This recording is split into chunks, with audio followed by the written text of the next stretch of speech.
আসসালামু আলাইকুম। আশা করি সকলে ভালো আছেন। দর্শক, ডিলারশিপ ম্যানেজমেন্ট সফটওয়্যার ব্যবহার করে আপনারা কিভাবে কাস্টমার তৈরি করবেন এবং এরিয়া ভিত্তিক কাস্টমার কিভাবে তৈরি করবেন, কোন এরিয়াতে কোন কাস্টমার রয়েছে, আজকে আমরা সেটি দেখিয়ে দিব। শুরুতেই আমরা চলে যাচ্ছি কাস্টমারে।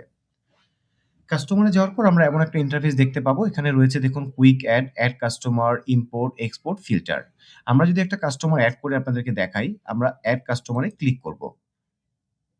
ক্লিক করে এখানে দেখুন কাস্টমারের নাম চাচ্ছে, শপ নেম, দোকানের নাম এবং কাস্টমারের নাম। ধরেন আমি দোকানের নাম দিলাম রহিম স্টোর। কাস্টমারের নাম হচ্ছে ধরেন আব্দুর রহিম।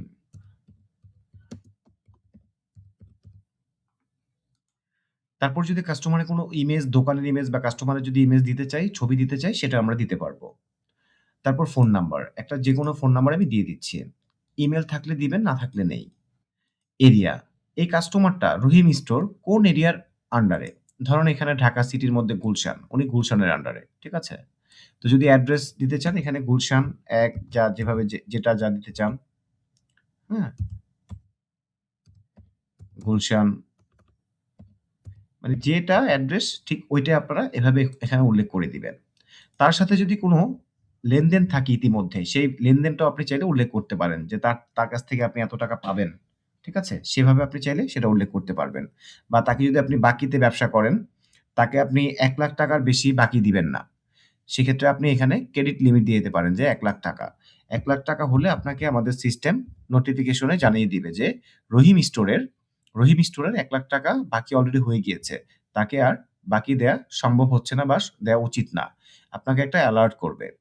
তারপর এখানে এই কাস্টমারটা যে রহিম স্টোরকে এড করলেন, এই এডটা এই রহিম স্টোর কোন এসআর এর আন্ডারে বা কোন ডিএসআর এর আন্ডারে সেটা আপনাকে দেখিয়ে দিতে হবে। কারণ আপনি এরিয়া ভিত্তিক, কোম্পানি ভিত্তিক, পারসন ভিত্তিক আপনি এড করছেন কাস্টমারকে। আবার এই রহিম স্টোরই আপনার আরেকটা কোম্পানির এসআর এর থাকতে পারে। আরেকটা কোম্পানির ডিএসআর এর থাকতে পারে। সেজন্য আপনাকে মানে অ্যাসাইন করে দিতে হবে যে কোন স্টাফের আন্ডারে। তো আমি এখানে অ্যাসাইন স্টাফে গেলে ক্লিক করব। ক্লিক করে দেখুন এখানে যদি ডিএসআর আমি ফয়সাল আহমেদ ধরি, এসআর আমি ধরেন কামাল উদ্দিন। ওদের ২ জনের আন্ডারে হচ্ছে এই রহিম স্টোর। দিয়ে আমি এটা দিয়ে এখানে আমি ক্রিয়েট কাস্টমারে দিলে কাস্টমারটা রহিম স্টোরটা ক্রিয়েট হয়ে যাবে। চলুন দেখে নেই। ক্রিয়েট কাস্টমারে দিলাম।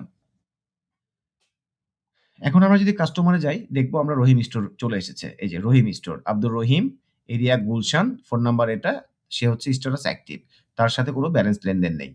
তো এইভাবে হচ্ছে মূলত আপনি এরিয়া ভিত্তিক কাস্টমার তৈরি করতে পারবেন। তো আজ এ পর্যন্তই। যদি কোনো কোয়েশ্চেন থাকে জানাবেন। ধন্যবাদ, ভালো থাকবেন। আসসালামু আলাইকুম।